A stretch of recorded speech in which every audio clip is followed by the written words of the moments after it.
All right, guys, my people, we don't come again.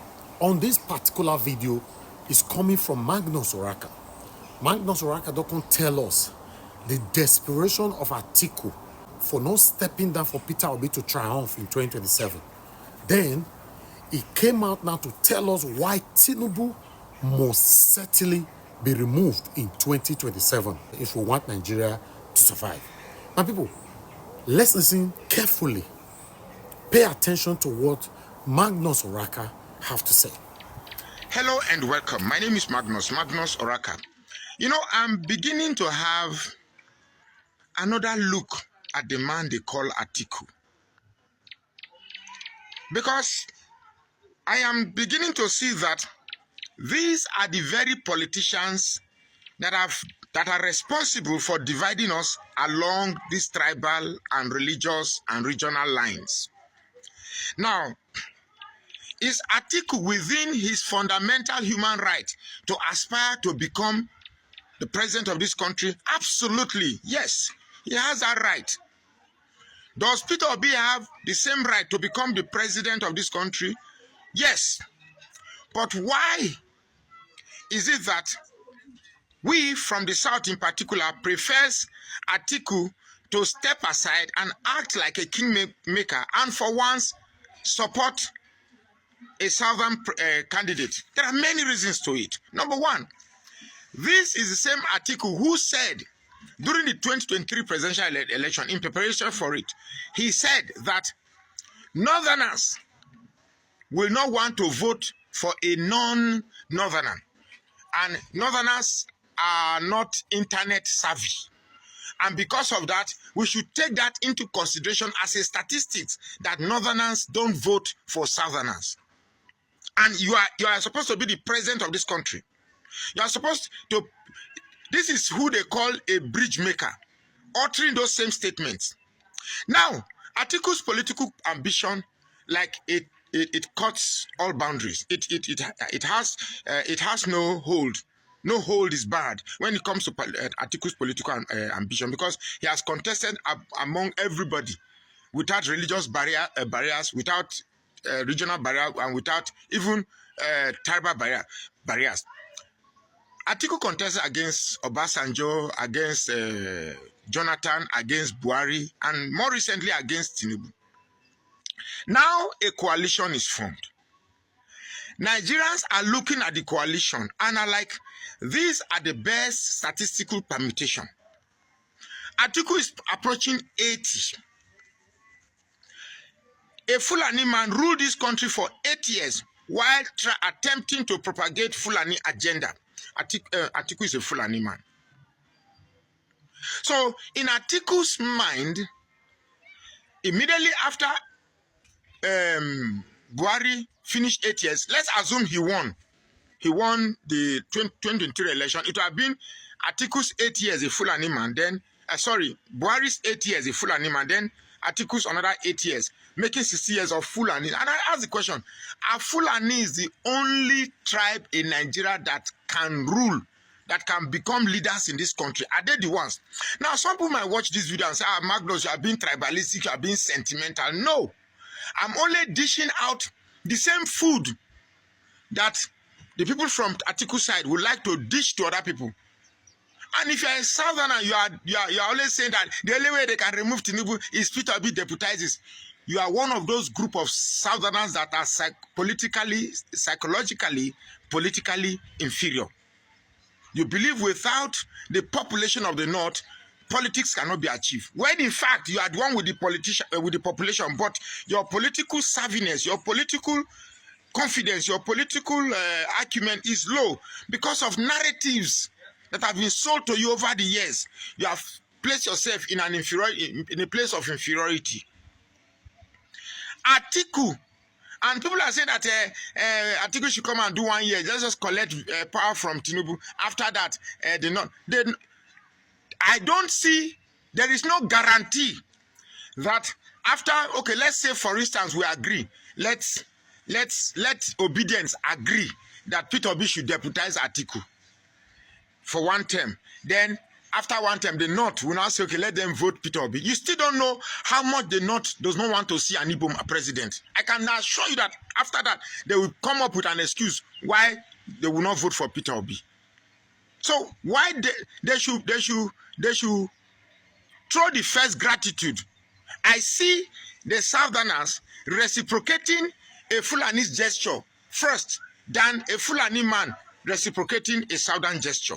So let them do the starting. Let them support Peter Obi for a 1-year term. Let us see it that yes, let me for the first time, 58 years living in North, let me see Northerners queuing and voting for a Southerner, a Yamiri, a Kafri, an infidel. Let me see it that yes, people are saying, say Peter Obi, say Peter Obi. Then Peter Obi does his 1 year. I swear to God, I know that every Southerner, every Easterner, Middle Belt, they will say, okay, it was an agreement. I'm sure we will reciprocate. But I don't see that. If the tables were turned, I don't see that reciprocating from their own side. So you support Peter Obi. When we see it, 4 years later, we will return the favor. This is politics. I've stayed too long in this place to be fooled. So don't bring that aspect that you are being emotional, Magnus. You are demarketing your candidate. No, Peter Obi is now a big celebrity in this political stratosphere. If you cannot respect the fact that on a one-on-one basis, Atiku and Peter Obi, put them on a pedestal. Let the country vote. Peter Obi will flog Atiku hands down. Put Peter Obi and Tinubu. Let them popularity contest without this rigged and fake pastors, fake bishop snatching, running, and whatever ballot paper. Peter Obi will flog. So why are you trying to place Peter Obi in a place of political inferiority such that to activate his political inferiority and political relevance, he must become subservient? The arrogance, the sheer arrogance with which some of these northern politicians look at us in the south is annoying. Perhaps that is why Wike is doing the thing he's doing. I was angry with Wike, but now I am beginning to see that Wike has been right all along. Wike has been right all along. If the northern politicians cannot for once play the place of subservience, then let us also play this North and South game, because that is what Tinubu is banking on. North versus South, and everything is playing to his hand. I don't even think Tinubu need to make any campaign. He's going to win 27 elections, so long as people are nursing their ambition. For crying out loud, it is the Hausa people that said, "Le findadi kariwani," or "Komin dunia me kariwani." That's anything in this life must come to an end. You've been pursuing this presidency for crying out loud. You'll be 80 by 2027. Why don't you just chill? Or you want to be our next Paul Biya? Then just chill. Be a grandfather. Use this opportunity before you buy. Bridge the North and the South. Bridge this religion. Don't come with that hogwash saying that Northerners will not vote for South. If Northerners will not vote for South, so now we Southerners go vote for North. Don't you think that what is good for the goose is good for the gander? That arrogance that you have, we too, we have learned to be politically arrogant. If you want to repair this country, support Peter Obi and ask the North to support Peter Obi. After 4 years, we will reciprocate. But if it is about this sheer northern arrogance, you want to test the might of the northern population against the might of the southern population, then so be it. Let this game be between the South and the North, and see who comes out. I'm sure the Middle Belt will vote along the South. You get me? So, sorry, I don't like the fact that I am talking this way. But hey, somebody must give it to you, woto, the way you've played it to us. The fact that we have several ethnic nationalities, it's not a curse, but God's divine way for us to express the diversities, the many ways, the many beautiful colors that Nigeria can be expressed. However, we have had some people who have exploited these differences to make us look that these diversities are actually negatives that can be exploited for their own personal and selfish interest. I don't care if you're a Fulani man, a Yoruba man, a Hausa man, an Igbo man. These are mere expressions, diverse expressions that we can express ourselves. But it is a low, it is a reduction, it is a retrogression if these channels of expressions begin to determine who we are. Nigeria is not the only country that has diversities in ethnic nationalities. Even some of the greatest countries in Nigeria, like America, have ethnic divisions, but they have never allowed those ethnicities to define their pitches. The ethnicities never divide them. Now, a lot of you will come to this channel and see that I'm always talking about Tinubu. I have not minced words. Tinubu is the greatest disadvantage Nigeria has ever had. Tinubu is the greatest curse Nigeria has ever had. I say this because of what he represents. Tinubu represents the very negativities that Nigeria has metamorphosed into today. For first and foremost, here is a man who believes power is an entitlement, and he said it is his turn. Now he has got it based on the fact that he believed he was entitled. Now, I really don't have a problem that he feels entitled, because even me, I can be president. I want to be president. It's everybody's dream. But on what technique and strategy did you get this presidency from? For starters, this man exploited our religious differences. Tinubu knew that Nigeria is divided along religious lines, Christians and Muslims. He knew he was a Muslim in the south, but he also knew that the Muslim in the north don't regard Muslim in the south as perfect Muslims or real Muslims. For him to get the votes of the north, he had to pick a Muslim in the north, thereby breaking the unspoken agreement that leadership must cut across religious and ethnic divide. Because of the docility of Christians in Nigeria, Christianity allowed that to slide. But the Muslims in the north, who felt that this was an opportunity to actualize the long dream of Islamizing Nigeria, fell short or shocked that Tinubu, on the other hand, didn't care less about their Islamic interest, but rather he pursued a tribal interest, not making it look like, actualizing the fact that Tinubu exploited the religious sentiments of the north for his own tribal or ethnic agenda. Today we have a Yorubanized administration orchestrated by Tinubu. The north is angry because they felt played, and indeed they were played. Now Tinubu is trying to exploit the other option available, which is ethnicity.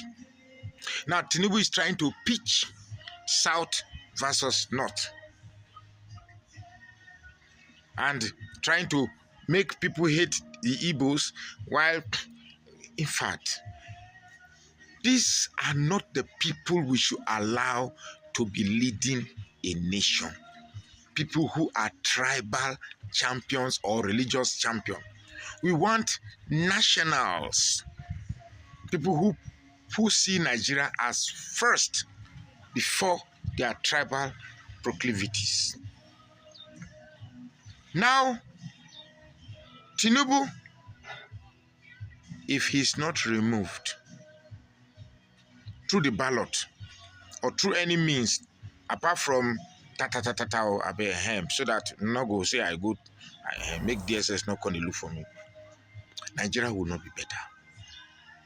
Tinubu does not represent a personality that can fix the divide. Rather, Tinubu is exacerbating our already gaping divide. That cannot happen. that cannot happen. We must find a way to bring leaders that can bring people together. We must find a way to bring leaders that can obliterate this religious and ethnic dichotomy that has long plagued Nigeria. But Tinubu is not one of them. Tinubu does not care about the masses. Tinubu does not care about you. He cares about his megalomania, his profligacy in enjoying power. He doesn't know that Nigeria is bleeding economically. That's why he's talking about presidential yacht and high-rising motorcade, very lengthy motorcade, just to, display the non-existent affluence of Nigeria at the expense of the suffering of the masses. Why he tells you to endure baby steps of little pain.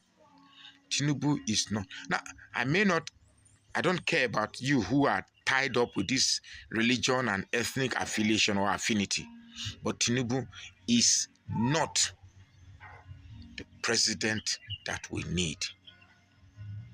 He must be voted out. My name is Magnus Oraka. Please follow this page and share this post now. God bless you, Magnus Oraka, for always saying the truth at all times, for standing for what is right. Since I don't know this man, this is what he always stands for. My people, the question is, at this moment of the situation of the country, Nigeria, who be this group of people that is still supporting Satanism, supporting Tinubu to triumph after 2027? How? Who? I mean, una know they see what they happen for Nigeria right now. Are you thinking? So sudden, we are now saying that Buhari's regime is the best ever. Because we don't see Shege Promas. Now so una go see him even more if una bring in Atiku to replace Tinubu. What do I know? This is NAIJA Watch Media. Join us every day, 7 p.m. Nigerian time. Let's continue to talk about the things that affect you and I. Take care, guys, and bye for now.